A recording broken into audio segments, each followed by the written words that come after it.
Dear James, I've begun this letter 5 times and torn it up 5 times. I keep seeing your face, which is also the face of your father and my brother. I've known both of you all of your lives and have carried your daddy in my arms and on my shoulders, kissed him and spanked him and watched him learn to walk. I don't know if you've known anybody from that far back, if you have loved anybody for that long. First as an infant, then as a child, then as a man. You gain a strange perspective on time and human pain and effort. Other people cannot see what I see whenever I look into your father's face. For behind your father's face as it is today are all those other faces which were his. Let him laugh and I see a cellar your father does not remember and a house he does not remember. And I hear in his present laughter, his laughter as a child. Let him curse, and I remember him falling down the cellar steps and howling.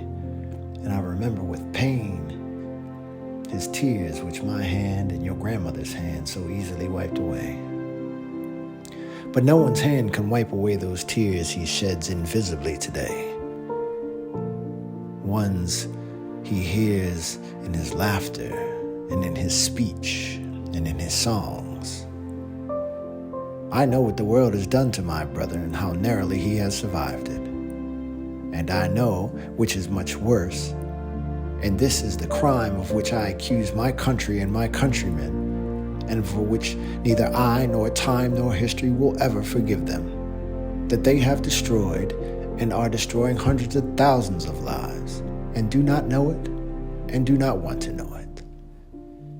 Now one can be, indeed one must strive to become tough and philosophical concerning destruction and death. For this is what most of mankind has been best at since we've heard of war. But remember, I said most of mankind. But it is not permissible that the authors of devastation should also be the innocent. It is the innocence which constitutes the crime. Now, my dear namesake, these innocent and well-meaning people, your countrymen, have caused you to be born under conditions not far removed from those described for us by Charles Dickens in the London of more than 100 years ago. I hear the chorus of innocents screaming, "No, this is not true. How bitter are you?" But I'm writing this letter to you to try to tell you something about how to handle them, for most of them do not really know that you exist. I know the conditions under which you were born, for I was there. Your countrymen were not there, and they have not made it yet. Your grandmother was also there. No one has ever accused her of being bitter.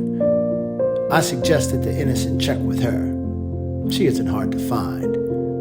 Your countrymen don't know that she even exists, though she's been working for them for all their lives. Well, you were born. Here you come, something like 15 years ago.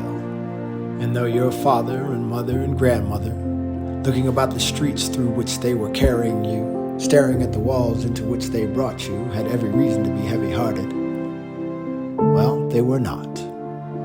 For here you were, Big James, named for me. You were a big baby, I was not. But here you were, to be loved, baby, hard and at once and forever, to strengthen you against a loveless world.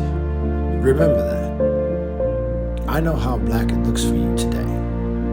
It looked black that day too. Yes, we were trembling, and we have not stopped trembling yet. But if we had not loved each other, none of us would have survived. And now you must survive because we love you, and for the sake of your children and your children's children. This country set you down in a ghetto in which, in fact, it intended that you should perish. Let me spell out precisely what I mean by that. For the heart of the matter is here in the crux of my dispute with my country. You were born where you were born and faced the future that you faced because you were black and for no other reason. The limits of your ambition were thus expected to be settled.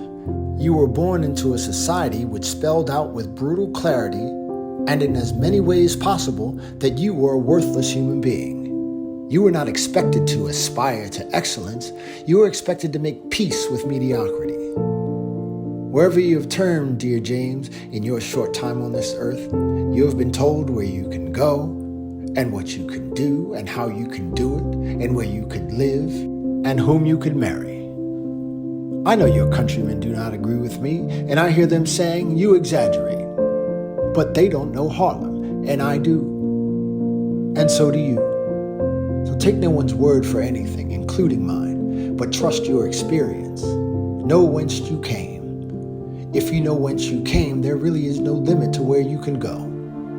The details and symbols of your life have been deliberately constructed to make you believe what white people say about you. Please try to remember that what they believe, as well as what they do and cause you to endure, does not testify to your inferiority, but to their inhumanity and fear. Please try to be clear, dear James, through the storm which rages about your youthful head today, about the reality which lies behind the words acceptance and integration. There's no reason for you to try to become like white men, and there is no basis whatsoever for their impertinent assumption that they must accept you. The really terrible thing, old buddy, is that you must accept them. And I mean that very seriously. You must accept them with love, for these innocent people have no other hope. They are in effect still trapped in a history which they do not understand, and until they understand it, they cannot be released from it. They have had to believe for many years and for innumerable reasons that black men are inferior to white men. Many of them indeed know better, but as you will discover, people find it very difficult to act on what they know. To act is to be committed, and to be committed is to be in danger. In this case, the danger in the minds and the hearts of most white men is the loss of their identity. Try to imagine what you would feel if you woke up one morning to find the sun shivering and all the stars aflame. You would be frightened because it is out of the order of nature. Any upheaval in the universe is terrifying because it so profoundly attacks one's sense of one's own reality. Well, the black man has functioned in the white man's world as a fixed star, as an immovable pillar. And as he moves out of his place, heaven and earth are shaken to their foundations. But you don't be afraid. I said that it was intended that you should perish in the ghetto. Perish by never being allowed to go beyond and behind the white man's definition, never being allowed to spell your proper name. You have, and many of us have, defeated this intention, and by a terrible law, a terrible paradox, those innocents who believe that your imprisonment make them safer are losing their grasp on reality. But these men are your brothers, your lost younger brothers. And if the word integration means anything, this is what it means. That we with love shall force our brothers to see themselves as they are, to cease fleeing from reality and begin to change it. For this is your home, my friend. Do not be driven from it. Great men have done great things here and will again. And we can make America what America must become. It will be hard, James, but you come from sturdy peasant stock. Men who picked cotton, dammed rivers, built railroads, and in the teeth of the most terrifying odds achieved an unassailable and monumental dignity. You come from a long line of great poets, some of the greatest poets since Homer. One of them said, "The very time I thought I was lost, my dungeon shook and my chains fell off." You know and I know the country is celebrating 100 years of freedom 100 years too early. We cannot be free until they are free. God bless you, James, and Godspeed. Your uncle.